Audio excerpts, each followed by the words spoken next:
안녕하세요. 저는 제3회 해곡 최순호상의 수상자인 이충렬 작가입니다. 오늘 강연은 수상 기념 강연이라고 해서 그동안 제가 해왔던 작업을 중심으로 인물 전기로 복원하는 우리 문화와 예술이라는 제목으로 말씀을 드리겠습니다.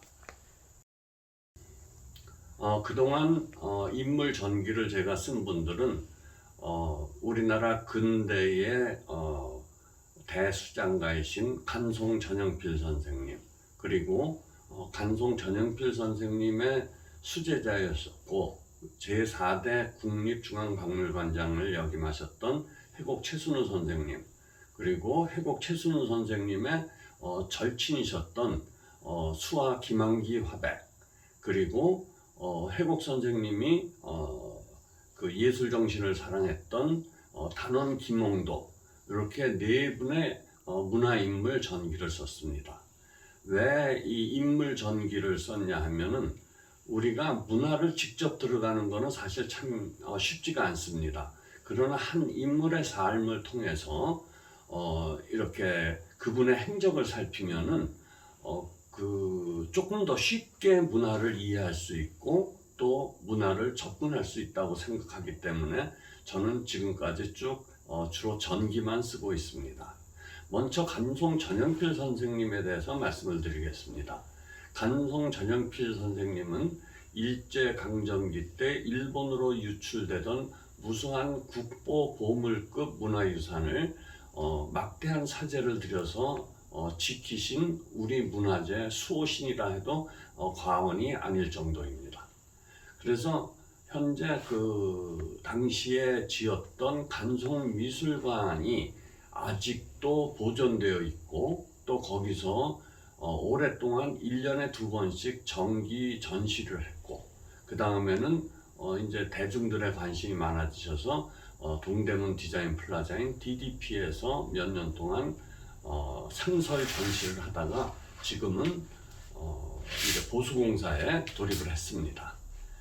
그러면은 도대체 간송 전영필 선생님이 모으셨던 그 문화유산은 어떤 거고 또 왜 그런 걸 사셨고 또 그거를 갖다가 지금 그것들의 대부분이 국보 보물로 지정된 이유는 무엇인지, 그런 그 주변 얘기와 함께 우리가 유물을 접근하면은 좀 더 친근감 있게 접근할 수 있기 때문에 저는 그 간송 전영필 선생님의 유물을 한 80점 정도를 소개하면서 그 유물에 얽힌 이야기들을 소개했습니다. 한 인물을 소개하기 위해서는 그 생애가 조명이 돼야 되는데 간송 선생님이 어느 날 갑자기 그런 대수장가가 되실 수는 없었던 겁니다. 그래서 맨 처음에 만나셨던 분이 일종의 멘토인데 그 위창 오세창 선생님이라고 독립 선언문 33인 중에 한 분이셨습니다. 그분으로부터 그 문화유산의 소중함을 이제 알게 됐고, 그 다음에 또 가족 중에서 누가 계셨냐 하면은 우리나라의 유명한 역사 소설가인 월탄 박종화 선생님이 계셨습니다. 그분이 그 외종 형이셨습니다. 그리고 집도 근처에서 사셔서 그분을 통해서 또 우리나라 역사에 대한 인식을 많이 공부할 수 있었습니다. 그리고 그 외에도 간송 선생님 주변에는 춘곡 고이동 선생님이라든가 또 한국화가 청전 이상범 선생이라든가 심산 노수연 선생님, 이런 분들이 계시고 또 중간에 또 이 물건을 구입해 주는데 도움을 주시는 한국분 이순왕 선생이라는 분도 계셨고 또 일본 분도 계셨습니다. 일본 분이 계셨던 거는 당시 청자의 가격이 너무 비싸서 한국 사람들은 청자 거래하는 거간이 없었습니다. 그래서 그중 양심적인 그 신보 씨를 거간으로 소개받아서 많은 이제 문화유산을 구입하게 됐는데, 당시에는 조선 총독부에서 일본이나 한국에서 우리나라 청자, 백자, 뭐 불상 이런 거를 막 마음대로 팔면서 일본으로 갖고 가라고 신문에 선전을 할 때입니다. 그때 이제 간성 선생님이 혜성과 같이 나타나셔서 일본으로 유출되는 그 문화유산들 중에서 이거는 꼭 우리나라에 남아면 좋겠다 하는 것들을 구입을 하셨습니다. 맨 처음에 구입한 게 우리나라 지금 국보 68호로 지정된 청자상감 운항문 매병입니다. 여기에는 69마리의 학이 아름답게 이 상감으로 처리가 되어 있는데 그 곡선미와 예술미가 우리나라 현존하는 청자 중에서는 최고의 작품으로 일컫고 있습니다. 그래서 해곡 최순우 선생님이 한국미술 2000년 전, 한국미술 5000년 전을 유럽과 미국에서 할 적에 꼭 갖고 나가서 외국인들에게 보여줬던 그런 고려 청자의 대표 주자고, 아틀란타 올림픽 때는 각 나라에서 한 점씩의 유물만 출품하라고 그랬을 적에 우리나라 대표로 출품되었던 그런 작품입니다. 이 작품을 그 신보기조를 통해서 구입을 했는데 구입할 때 당시에 가격이 무려 기와집 20채의 액수였습니다. 그러면서 이 골동계의 혜성과 같이 등장을 하셔갖고 그 다음에 백자 중에서도 그 이렇게 거기에 들국화와 난초와 벌들이 이렇게 날아다니는 그런 무늬가 새겨진 백자는 거의 드문데 그거를 일본의 그 재벌하고 같이 경합을 해서 기와집 16채 반값에 해서 우리나라에 남게 하셨고, 이 두 점이 우리나라 둘 다 국보로 현재 지정이 되어 있습니다.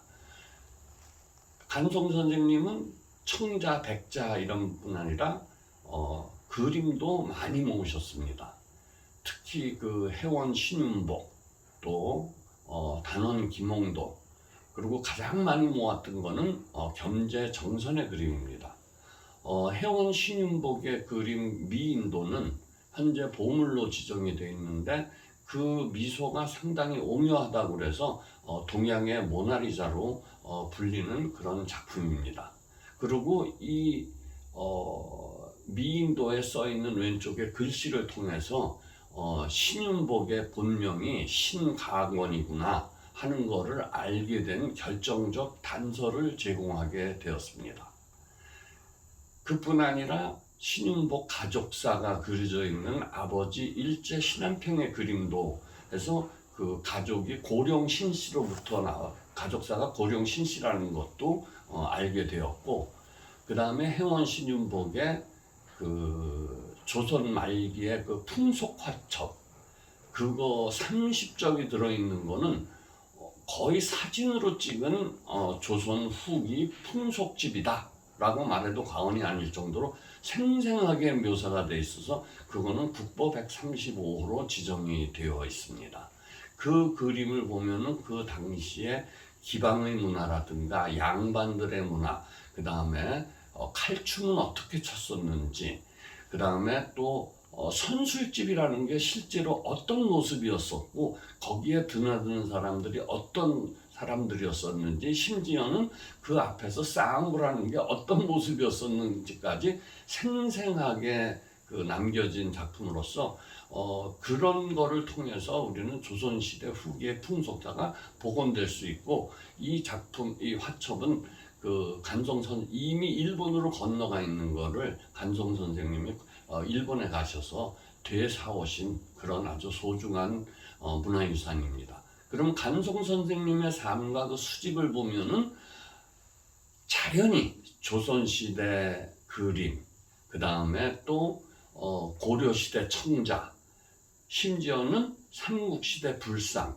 고려 석탑, 이렇게 워낙 다양했었기 때문에 그런 거를 같이 우리가 공부를 하게 되고, 그러면서 간송 선생님이 모으셨던 유물에 어떤 가치가 있는지를 알게 되고, 그래서 책이 나온 후에 많은 사람들이 이 간송미술관에 와서 3시간, 4시간씩 줄을 서니까는 도저히 그 여기 일제강점기 때 지은 건물에서 감당을 할 수가 없어서 동대문 플라자로 나가는 정도로까지 하는 게 전기의 힘이 아닌가, 이렇게 저는 생각을 합니다.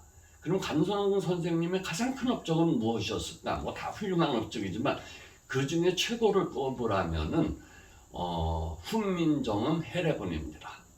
그거를 갖다가 현재 유일본 또 어떤 분이 뭐 배아무개라는 분이 하나 갖고 있다고 그러는데 그게 불에 얼마나 탔는지 뭐가 됐는지 현재 확인된 바는 없지만은 현재로서는 유일본인데 그거를 갖다가 그 기와집 10채 값을 주고 구입을 하셔서 해방전까지 잘 간직하고 계시다가 해방이 된 후에 여기 간송미술관에서 조선어학계 분들 말모의 사진 만들었던 분이죠. 그분들을 갖다 불러 모아서 여기에 훈민정음 해례본이 있습니다. 이거를 여러분들이 많이 보시고 우리 한글의 우수성을 알려주십시오 하고 그거를 갖다가 한 페이지 한 페이지 해체해서 영인본으로 만들어 주셨다는 그런 전설적인 이야기가 남아 있습니다.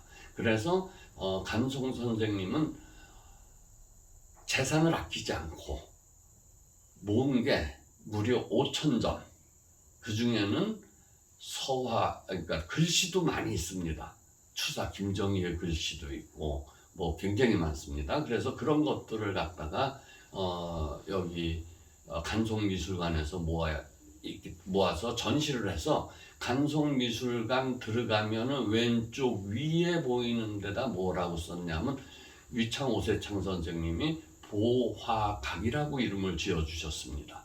그 보화각이라는 것은 세상에 가장 보배가 되는 보물들이 모여있는 집이다. 그래서 그러나 지금은 이 보수공사 때문에 한 내년까지는 좀 보기가 힘들겠지만은 그 다음에 완공이 되면은 아주 좋은 장소로서 또 우리가 문화유산을 접할 수 있는 장소가 되리라고 생각됩니다. 제가 두 번째로 쓴 인물 전기는 해곡 최순우 선생님의 전기입니다. 해곡 최순우 한국미의 순례자라는 제목입니다. 그러면 간송 선생님을 썼다가 그 다음에 이제 해곡 선생님을 간 이유가 있습니다. 얼마 전에 그 작년인가 미국의 그 전기 작가인 월터 아이잭슨이 맨 처음은 아니지만은 그 전에 그 스티브 잡스 책을 전기를 썼습니다. 그러고 나서 그 다음에 쓴 게 누구냐면 레오나르도 다빈치입니다. 그 이유는 스티브 잡스가 자기가 가장 영향을 받은 문화예술가가 레오나르도 다빈치다. 그래서 레오나르도 다빈치의 그 창의성이라는 게 무엇인가 그걸 밝히기 위해서 이 IT의 거성에서 그 다음에는 15세기에 그 레오나르도 다빈치로 갔던 겁니다. 제가 간송 선생님을 쭉 책을 쓰는데 6.25 때 이 간송 선생님 유물을 피난을 못 갔습니다. 왜 그러냐면 너무 갑자기 6.25가 터졌기 때문에. 그래서 그때 북한군들이 그 간송미술관에 있는 보물들을 다 북한으로 갖고 가려고 포장을 시킬 사람으로 차출한 분이 누구냐 하면은 국립중앙박물관에 계시던 최순우 선생님이셨습니다. 최순우 선생님은 왜 차출되셨냐면은 개성박물관에서부터 근무를 시작을 하셨습니다. 근데 개성이 그 당시에는 남한이었었어요. 근데 그 송악산을 경계로 송악산 북쪽은 북한, 그 남쪽은 남한이었습니다. 그래서 북한군들이 툭하면은 막 대포 쓰고 막 이제 쳐들어오는 연습을 하던 곳이 개성입니다. 그래서 최순우 선생님이 그때 개성에 있던 개성 박물관에 있던 국보보물급 그 청자들을 이렇게 포장을 해갖고 서울 국립중앙박물관으로 갖고 오게 하셨던 분입니다. 그러니까 국립중앙박물관 서울에 들어와갖고 인민군들이 알아보니까는 최순우라는 양반이 포장 잘한다고 그러더라. 그래서 최순우 선생님을 차출하셨습니다. 그래서 이제 최순우 선생님이 여기를 오셨는데 그거를 다 북한으로 보낸다는 건 너무 말이 안 되는 얘기라서 뭐 포장을 뜯었다 풀렀다 하기를 20-30분 하시고 뭐 이거는 뭐 이름을 잘못 썼습니다. 소음이 부족합니다. 나무를 두꺼운 걸 해야 됩니다. 이렇게 하면서 3달을 우여곡절 끝에 지키는 바람에 간송미술관에 있는 소장품이 북한으로 넘어가지 않고 우리나라에 남게 됐던 겁니다. 그래서 간송 선생님이 최순우 선생님한테 이름을 필명을 하나 지어주셨습니다. 그 전에 이름은 최희순이었었는데 최순우라고 이름을 지어준 게 왜 그러냐면 순자는 해복 선생님의 이 돌림자고 집안에, 그 다음에 간송 선생님 그 아드님들 따님들의 돌림자는 우자였습니다. 그래서 순자와 우자를 따서 최순우라는 그게 필명입니다, 사실은. 그러나 최순우 선생님은 그거를 아주 고맙게 생각하시고 평생을 최순우라는 이름으로 지내셨습니다. 그리고 또 간송 선생님은 해곡, 그 호를 지어주신 분도 또 간송 선생님이십니다. 이 최순우 선생님이 어디서 태어나셨냐면 개성 해나무골에서 태어나셨어요. 근데 해곡 그러면은 말이 좀 잘 안 돼. 어감이 이상하니까는 그러면은 어조사 해, 아무 뜻이 없는 해, 그냥 아무 뜻 없는 골짜기. 그래서 해곡이라는 아호를 지어주시고 전각도 만들어주시고, 그 다음에 낮에는 국립중앙박물관에서 근무를 하시니까는 국립중앙박물관에서 이 국보 보물들을 정리를 하시고, 밤이 되면은 퇴근해 갖고 간송미술관에 있는 국보 보물들을 정리를 하시면서 최순우 선생님은 당대 최고의 안목이라는 그런 그 별명을 얻으셨습니다. 그래서 해곡 최순우 선생님은 1945년부터 박물관에 근무하셔서 돌아가실 때까지 영원한 박물관맨으로 남으셨던 그런 우리 박물관계의 전설적인 분이셨습니다. 그러면 해곡 최순우 선생님이 하신 업적 중에서 가장 큰 거는 무엇이냐 하나를 꼽자면은 한국미술 5천년 전입니다. 한국미술 5천년 전은 이게 1974년도에 국립중앙박물관장이 되시고 난 후에 암사동에서 신석기 시대 그 빗살무늬 토기가 발견됐습니다. 근데 그 전까지는 경복궁에 국립중앙박물관이 있었는데 한국미술 2000년 전을 했습니다. 그런데 최순우 선생님이 그거를 보시더니 이거 옛날에 프랑스에 가보니까는 이렇게 선사시대에 이런 것들을 다 유럽 미술의 기원으로 보더라. 그래갖고 그거를 조사를 해보니까는 기원전 3000년 거로 나왔습니다. 그래서 기원전 3000년 더하기 지금 2000년, 그래서 합해서 우리 한국 미술의 역사는 5000년이다. 그렇게 국립중앙박물관장 자격으로 발표를 하셨습니다. 그래서 현재 국립중앙박물관에선 가장 빛나는 전시를 꼽는 게 최순우 선생님이 이름 짓고 기획하신 한국미술 5000년 전입니다. 최순우 선생님이 그렇게 되시기까지에는 하루 이틀에 그런 안목이 생기고 또 그런 식견이 생기신 게 아닙니다. 최순우 선생님은 개성 시절에부터 해방 전에 우리나라 그 미술사가 1세대라고 말씀드릴 수 있는 고유섭 개성박물관 관장님과 함께 개성에 있는 고려 청자 파편이라든가 또 절터, 탑 이런 거를 무수히 답사를 다녔던 분입니다. 그러고 나서 해방되기 1년 전에 고유섭 선생님이 세상을 떠나시면서 남긴 유언이 청자 도요지, 그러니까 가마터를 발견해야 우리나라 청자가 어떻게 만들어졌는지를 아니까는 이 개성은 지금 이게 거기가 화강암지대라서 물이 잘 빨려갖고 이게 흔적이 잘 찾기가 힘드니까는 이제 나중에 남한에 가서 한번 찾아봐라 그런 유언을 남기셔갖고 이제 그때부터 우리나라 청자 가마터 찾아 산만리를 하셨던 분이시기도 합니다. 그런데 해방 이후에 이제 6.25가 되면서 되기 전에 서울에서 이제 학교에서 미술사를 가르쳐야 되는데 우리나라 미술을 아는 분들이, 고미술을 아는 분들이 없었습니다. 거의 월북하신 김용준 선생 정도가 아셨고, 특히 도자기 이런 거는 아시는 분이 최순우 선생님밖에 없으셨었어요.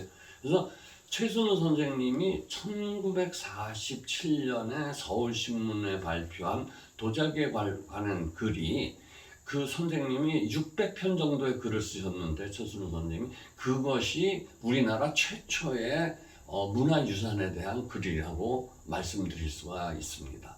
그래서 그때부터 어떤 일을 하셨냐면은 서울에 있는 중고등학교 선생님들을, 미술 선생님을 국립중앙박물관에 모아다 놓고서는 강의를 해주셨습니다.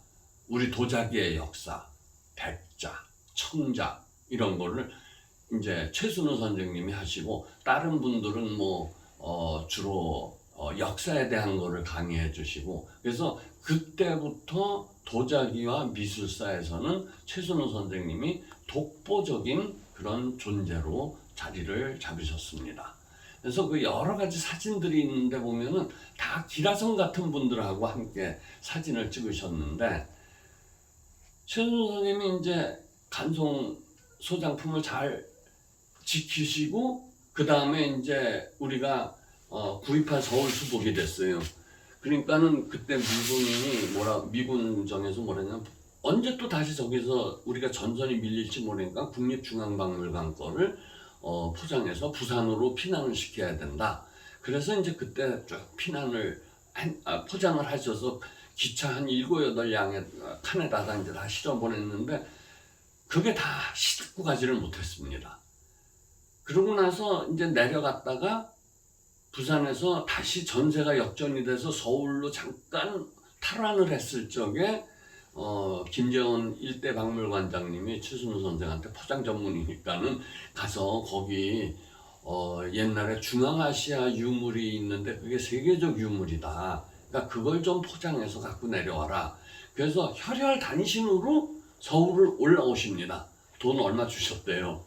그래서 올라와 갖고 보니까는 일부는 파괴가 됐지만은 대부분은 무사해 갖고 이제 그거를 갖다 수리하시던 분하고 두 분이서 포장을 하시는데, 그때 그 삼청동에 있던 집을 갔더니 바둑이가 그때까지 아직까지 살아있더라. 그래서 바둑이 숲에 쓰신 게 바로 그때의 이제 이야기입니다. 그래서 이제 그거를 거의 다 잘 포장을 해갖고 다시 부산으로 갖고 내려가셔서 현재 그 국립중앙박물관의 중앙아시아 유물은 최순우 선생님이 다 포장해서 구해오신 그런 유물입니다. 자, 이때 또 우리나라에는 애국자분들이 많으십니다. 그래서 영주에 사는 어떤 분이 막 부산에 있는 국립중앙박물관으로 오셔가지고서는 뭐라고 그랬냐 하면, 영주 부속사가 지붕이 무너져 갖고 비가 샌다. 그래가지고서는 그 밑에 있는 보물들이 지금 다 손상될지도 모르니까 빨리 와서 이걸 어떻게 해결하라고. 그래서 최순우 선생님이 또 어떤 분 한 분하고 해서 두 분이서 이제 영주 부석선을 가니까는, 그때가 부석사를 처음 가셨을 때가 1952년입니다. 그러니까 그때 공비들이 막 이제 후퇴할 때라서 저기 무량수전 베를린 기둥에 서서 그거 옛날 글을 보면 53년도에 쓰신 걸 보면 아직도 산에서는 포송이 들린다는 표현이 나옵니다. 거기를 가셨어요. 그랬더니 또 동백분들이 애국자가 많으셔서 이미 기와를 다 수리를 하셨더래요. 그래서 다행이구나 하고 무량수전 베를린 기둥에 서서 딱 바라보니까 소백산에 이렇게 딱 아름다운 풍경이 바로 이게 한국미의 아름다움의 근원이구나 하면서 무량수전 베를린 기둥에 서서라는 그런 명수필이 탄생하게 되었던 겁니다. 그래서 이제 서울로 올라오셨어요. 전쟁이 휴전이 돼갖고. 그때부터 박물관에는 그 당시에 한 7, 8분밖에 안 계셨어요. 그러니까 어디서 발굴하면은 최순우 선생님이 가셔서 발굴하는 거 보시고, 또 그러면서 이건 너무 우리나라 사람들이 그때 우리나라 문화에 대해서 관심이 잘 없을 때입니다. 뭐 팝송이 더 유행을 할 때고 그러기 때문에 그러면서 동아일보에다 어떤 글을 쓰셨냐 하면은 간송미술관을 다니시면서 보니까 겸재 그림이 굉장히 많았거든요. 근데 그게 옛날에 중국 그림과는 다르다. 그래서 겸재 예술의 독창성이라는 글을 갖다가 최초로 발표하신 분이 바로 최순우 선생님이십니다. 그리고 끊임없이 신문지상에다가 글을 발표하셨습니다. 답사 다니는 글도 발표하시고 이게 이 그림이 어떠니까 아까 해원 풍속화첩 이게 어떤 의미가 있는 그림이고 이런 것들을 갖다가 대중화를 시키겠다고 끊임없이 글을 발표하시고 그 다음에는 또 유럽과 미국을 다니면서 한국미술 5,000년 전, 뭐 한국 국보전 이런 거를 하시면서 그걸 갖다가 거의 주관하다시피 그렇게 하시고 이 국립중앙박물관의 미술과장을 오래 하셨습니다. 그래서 최순우 선생님이 전시를 기획했던 거는 다 우리나라 최초입니다. 쉽게 얘기하면은 완당 지금 세안도 그때 세안도 그림을 처음으로 국립중앙박물관에서 전시하게 했던 분이 바로 최순우 선생님이고 그거는 도록이 남아 있습니다. 그리고 그 다음에 백자 전시회, 그 다음에 초상화 전시회. 초상화 전시회 같은 건 지금은 국립중앙박물관에서 한 4번 정도를 했습니다. 그런데 그 당시에는 하루에 구경 오는 사람이 한 2~3명밖에 없었대요. 그래서 이거를 신문 기자들한테 제발 소개 좀 해달라고 신문에 이렇게 좀 사진도 찍게 하고 그랬는데 사람이 너무 없어갖고 최순우 선생님이 가서 연출을 하면서 사진을 찍어주실 정도로 사람이 없었습니다. 그래갖고 최순우 선생님이 한 번은 신문에다 하소연을 합니다. 열심히 준비를 했는데 너무 안 오십니다. 그러니까는 좀 와서 우리 문화 유산을 전시하는 걸 좀 봐주십시오. 그 정도로 척박한 시대였었고 최순우 선생님은 아까 말씀했던 대로 드디어 전남 강진에서 청자 가마터를 발굴하십니다. 이게 당시에는 획기적인 일이라서 신문에 대서특필이 됐었습니다. 근데 이거를 갖다가 발견할 적에 정양모 제 6대 관장님하고 같이 가셨었는데 두 분이서 간첩으로 오인받아서 경찰서에 끌려가셨다가 발견한 곳이 바로 이곳입니다. 그 정도로 그 당시에는 모든 것이 힘들었지만은 그 강진에서 청자 가마터가 발견된 덕분에 청자가 어떻게 만들어졌고 강진에선 어떤 무늬의 청자를 만들었고 그 다음부터 위로 올라가면서 부안에서 최절정기의 청자가 만들어졌구나 하는 거를 발굴 조사하신 분이 또 최순우 선생님이라고 말씀드릴 수 있습니다. 그러면서 아까 말씀드렸듯이 이제 최순우 선생님은 한국미술 5,000년 전을 이제 준비를 하십니다. 그러니까 일본에서 깜짝 놀랐어요. 아니 얼마 전까지 2,000년 전 하다가 갑자기 어떻게 5,000년이 됐느냐. 그래서 일본 도쿄 미술관장, 오사카 미술관장, 그 다음에 후쿠오카 미술관장이 와갖고 직접 확인을 합니다. 그러고서는 우리나라에 일본에도 와서 전시를 해주십시오. 그랬더니 이제는 그러면 비용을 다 당신네들이 내십시오. 그래서 우리나라 문화 전시를 처음으로 수출하신 분이 또 최순우 선생님이십니다. 그런데 문화의 힘이 어느 정도냐 하면은 그 당시 그때까지는 일본에서 우리나라 동포 사회가 조총련, 민단 이렇게 나눠져 있습니다. 그리고 조총련에 속해 있는 동포들이 북한이 더 잘 산다 그래서 북송선 타고 갈 때입니다. 근데 이 한국미술 5,000년 전이 탁 열리니까는 동포들이 감격의 눈물을 흘립니다. 왜? 이게 일본 문화가 결국은 한국 문화에 영향을 굉장히 많은 거구나. 그걸 갖다가 느끼게 되면서 일어난 게 어떻게 되냐면 남한 땅을 가보고 싶다. 그래갖고 그때 박정희 대통령 때 만들었던 게 제1동포 모국방문단입니다. 그때들은 진짜 참 그분들이 문화를 통해서 그런 이데올로기라든가 이념이라든가 이런 걸 다 떠나서 조국당 한번 밟아보겠다 하는 마음, 그게 바로 문화의 힘이고 그게 국격이라고 하는데, 최순호 선생님은 그걸 갖다가 잘 전시를 하셨고, 미국에서도 8개 도시에 와서 순회 전시를 해달라. 그래서 맨 마지막에 했던 스미소니안 미술관 전시회 때는 무려 100만 명의 미국인들이 관람을 하는 그런 대기록을 남기시게 했는데, 그게 또 단지 그런 대기록에 끝나는 게 아니라 그 당시에 우리나라가 88 올림픽을 유치하려고 그럴 때인데, 그때가 전두환 정부 시절입니다. 그래서 좀 여론이 좋지 않았는데 그 한국미술 5,000년 전이 미국에서 그렇게 성공을 함으로 인해서 한국의 문화예술이 5,000년의 역사를 갖고 있으니까 문화국이구나. 그럼 그런 나라에서도 한번 해볼 만하다 해서 그 88 올림픽을 유치하는데 큰 그런 정신적 바탕이 되게 해주신 분이 최순호 선생님이라서 그때 훈장을 큰 거를 받으셨습니다.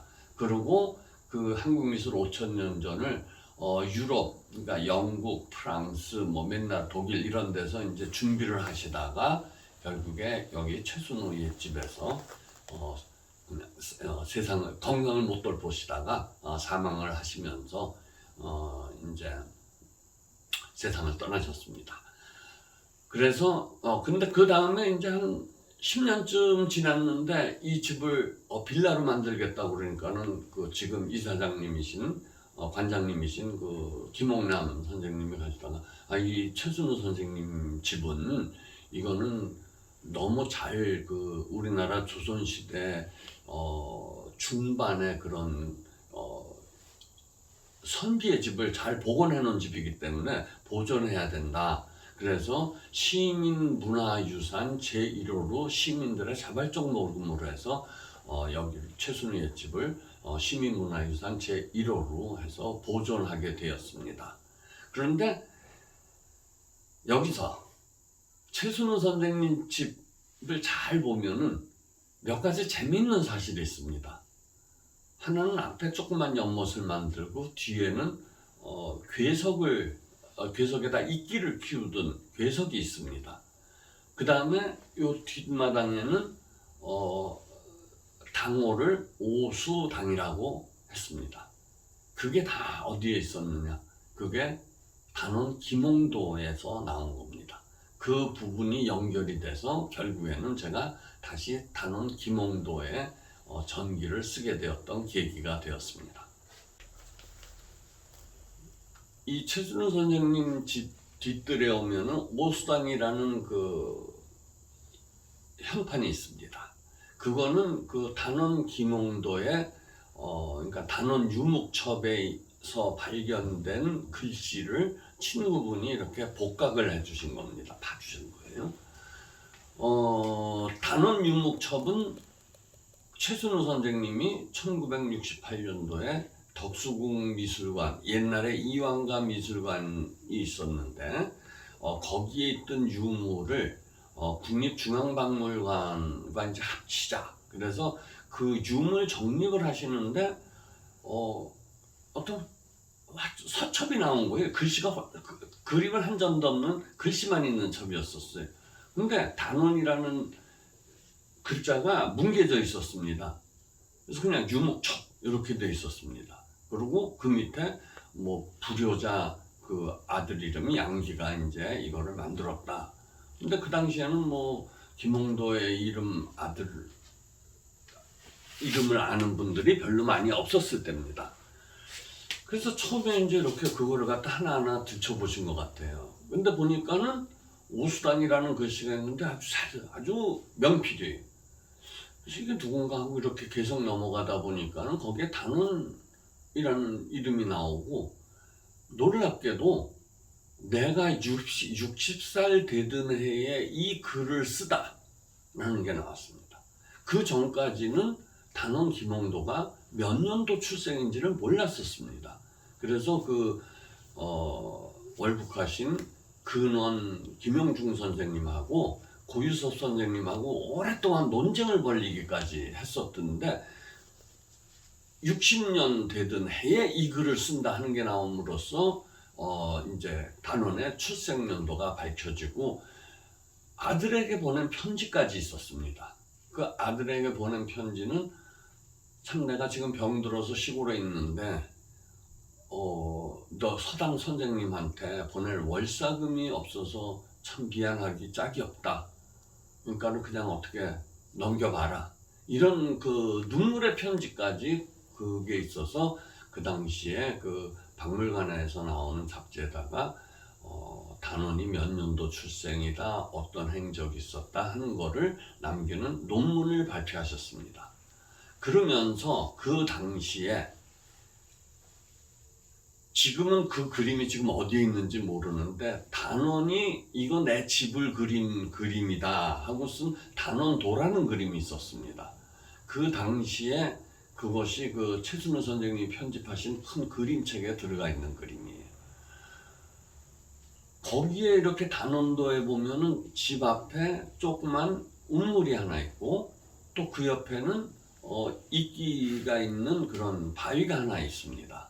그래서 최순우 선생님이 궁정동에 사시다가 여기로 오셔서 이 집 앞에다가 그런 우물도 만드시고 또 오수당을 그 복각해서 여기다 거시고 그 다음에 심지어는 이 이끼 바위 그것까지 비슷한 거를 갖다가 괴석을 구하셔갖고 거기서 이렇게 이끼를 키우시면서 매일 아침 물을 주셨다고 그게 옛날 사람들의 풍습입니다.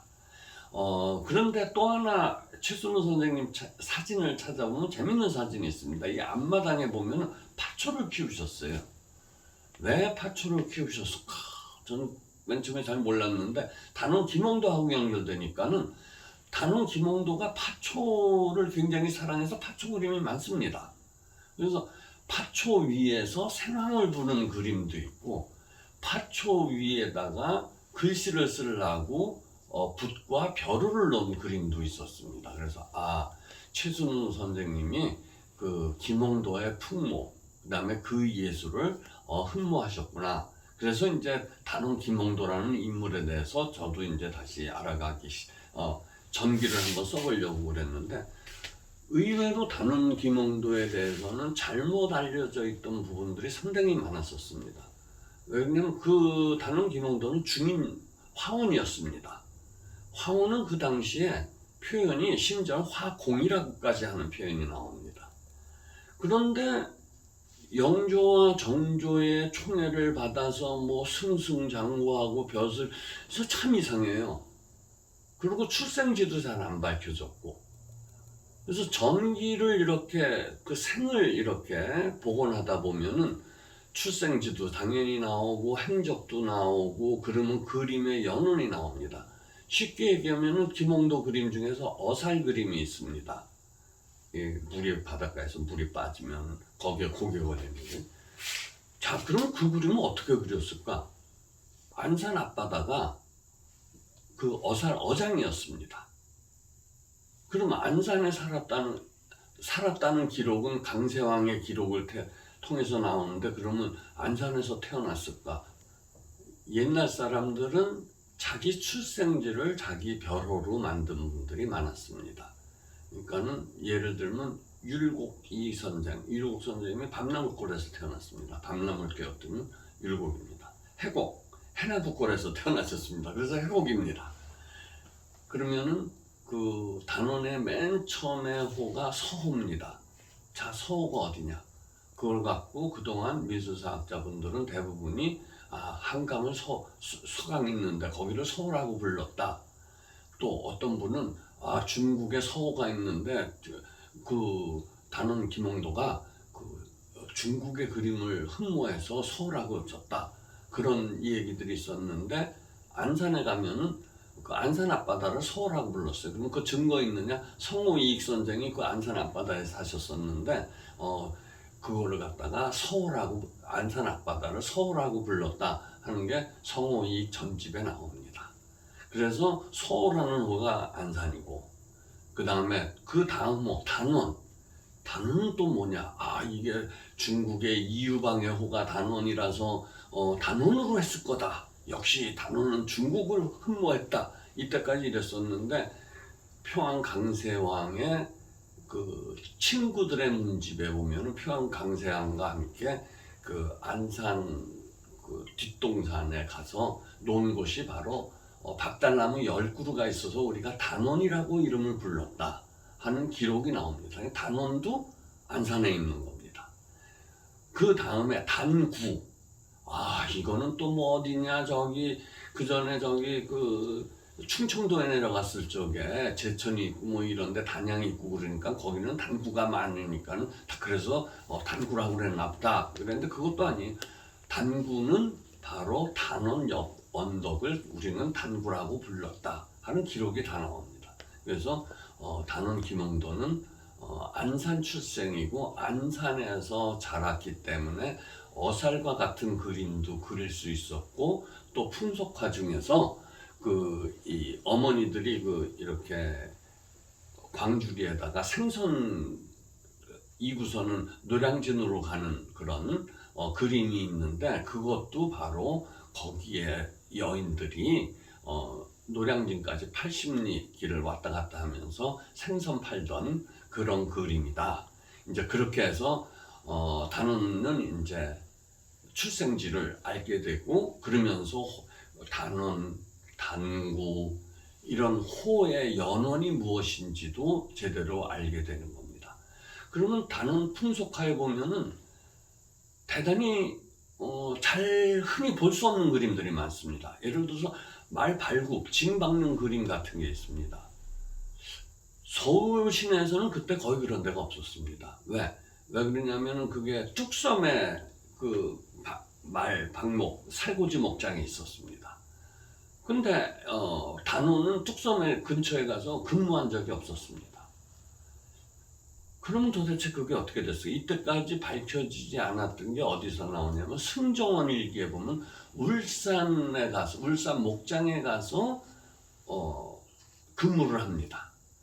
그렇기 때문에 거기에서 말발굽, 또 울산 앞바다, 방어포 그런 데서 이 고기잡이 하는 모습, 그런 것들을 다 그렸다. 그러니까 그 생을 따라가면은 그림이 자연히 이해가 됩니다. 그러면은 임금의 총애를 받아서 저기 금강산 그림을 그리게 했다. 근데 그것도 아니에요. 총애를 받아서 간 게 아닙니다. 기록에 보면은 화공 김홍도에게 명하여 그 동해안 쪽에 이 우리나라 군사적 요소를 그림을 그려오게 하라. 그래서 금강산 일대랑 동해안 일대를 간 거지, 무슨 임금이 너 휴가 보내줬다 이런 거는 말이 안 되는 얘기라는 게, 그런 기록을 전기를 복원을 하다가 하면은 그런 것들이 자연스럽게 밝혀집니다. 그러면 과연 김홍도가 대마도나 일본을 갔었느냐? 그것도 일본에 어떤 누가 일본에 와서 일본 사람으로 변장을 해가지고서는 그림을 그렸다. 그때는 이미 연풍 현감을 할 때라서 날짜별로 그거는 기록이 나와 승정원의 일기에 기록이 남아 있습니다. 그러면 그 전에들은 왜 그런 기록들을 잘 몰랐느냐? 승정원 일기가 전산화가 안 됐었을 때였습니다. 그래서 그 어마어마한 양을 도저히 볼 수가 없었어요, 미술사학자들이. 그런데 요새는 다행히 전산화가 돼서 저 같은 미술사의 문외한도 그거를 좀 잘 찾아보면은 이제 나옵니다. 아직까지 번역은 안 돼 있지만 중요한 한문 이렇게 몇 가지 하면은 해석이 가능하게 되고, 그 다음에 빨래터 그림은 어떻게 된 거냐? 김홍도가 근무지가, 승정원 일기에 보면 근무지가 바로 그 근처였었습니다. 그래서 삼청동 빨래터 그림, 운물터 그림 이런 거를 다 그릴 수가 있었고, 또 김홍도가 병이 자꾸 해소병이 있다고 그랬어요. 그거는 저기 동빙고에 그 빙고지기 그걸로 가 있었기 때문에 그랬는데, 총애를 받지 않았다는 결정적인 증거는 뭐냐 하면은 그 벼슬들이 다 월급 없이 열정 봉사하는 직책이었습니다. 당시 주민들은 그런 대접을 받았습니다. 그래서 역설적으로 그림을 그려서 팔아서 생활을 했기 때문에 그렇게 많은 그림이 남아있을 수 있었고, 이제 말년에 가면은 자신이 평생에 좀 그리고 싶었던 그림을 그 소금 장수 김한태의 집에 가면서 생활이 조금 편해졌습니다. 나라에 있을 적엔 편하지 못했습니다. 근데 소금 장수가 이제 그 파트론이 돼갖고 후원을 해줄 적에 그때 좋은 그림들, 마상 청행도라든가 그게 다 그때 나온 그림입니다. 그래서 그 한 사람의 일생을 복원한다는 거, 한 예술가의 일생을 복원한다는 거, 문화재 수집가의 일생을 복원한다는 거, 그런 거는 꼭 그 사람의 예술 작품을 이해하는 들어가는 길목이라고 할 수가 있기 때문에 외국에서는 그 전기의 중요성을 인정을 하고, 예를 들어는 몇 년 전에 가장 최고로 전 세계에서 유행했던 영화가 뭐였었냐면 반 고흐의 일생이었습니다. 그걸 그림과 함께 보여주는 거. 그래서 우리나라도 이제 김홍도라든가 또 간종 전영필 선생이라든가 이런 분들의 일생을 다룬 그 전기 영화가 나온다면은 조금 우리 문화의 질이 하나 더 올라갈 국민들의 눈높이가 올라갈 수 있지 않을까, 그런 기대를 해보고, 또 예를 들면은 최순우 선생님하고 연결시킬 수 있는 분이 누구냐 하면은 바로 수화 김한기 화백입니다. 요즘 그 그림값이 참 비싸다고 보통 그러시는데, 수화 김한기 선생님과 그 최순우 선생님은 이 국립박물관에 있을 적에 친해졌어요. 그게 왜 친해졌냐면 김한기 화백님이 그 다랑아리를 많이 갖고 계셨습니다. 그래서 전시회할 적에 출품도 하시고 그러셨는데, 성북동으로 그렇게 수연산방에 사실 적에 그러니까 노시산방이 됐죠. 나중에는 김한기 화백이 성북동으로 이사를 오라고 그러셨는데, 그때는 사모님이 성북동으로 이사를 못 가게 했었대. 왜 그러냐면 여기 그때 성북천이 있었습니다. 술 먹고다가 빠지면 안 된다고 이사를 못 하겠다. 이제 나중에 오셨습니다. 그래서 두 분이서 요 뒤에 있는 그 다랑아리 얹어놓는 자리가 있었어요. 그런 거를 갖다가 다른 집에서도 그렇게 만들어 놓고, 이게 그때 백자 대호라고 부르던 시절인데, 야, 이건 다랑아리다. 그러면은 최순호 선생님이 그러시면은 김한기 화백은 달이 둥둥 뜬다 그러면서 다랑아리 그림과 달이 있는 그림, 그런 거를 갖다가 김한기 화백이 많이 그리셨어요. 그래서 최순호 선생님 책을 쓴 다음에 썼던 전기가 수화 김한기 화백이 어떻게 해서 맨 처음에 다랑아리 그림으로 시작을 했다가 달에서 우주로 가갖고 그 점화로 이렇게 나오는가. 그래서 그 지금 얼마 전에 우리나라 최고가로 팔렸다는 그 그림 우주, 그 제목이 우주입니다. 그래서 달이 우주가 된 겁니다. 그런 그것도 밝혔고, 그래서 저는 그동안 맨 처음에는 우리나라 외국 화가들이 우리나라의 근대를 그렸던 그 판화들이 있었습니다. 그래서 그림으로 보는 우리나라 근대의 풍경이라든가 이런 책들을 통해서 어떻게 하면은 독자들이 우리나라 문화예술과 가까워질 수 있을까, 그런 것에 나름 노력을 했는데, 이번에 이렇게 뜻하지 않게 미술사학자도 아닌 제가 그 예술가들과 문화인들의 삶을 쓴 전기를 그래도 꾸준하게 썼다고 그래서 이렇게 참 과분한 상을 받게 돼서 감사드리며 앞으로 더욱 전기 작업에 열심히 노력을 하도록 하겠습니다. 고맙습니다.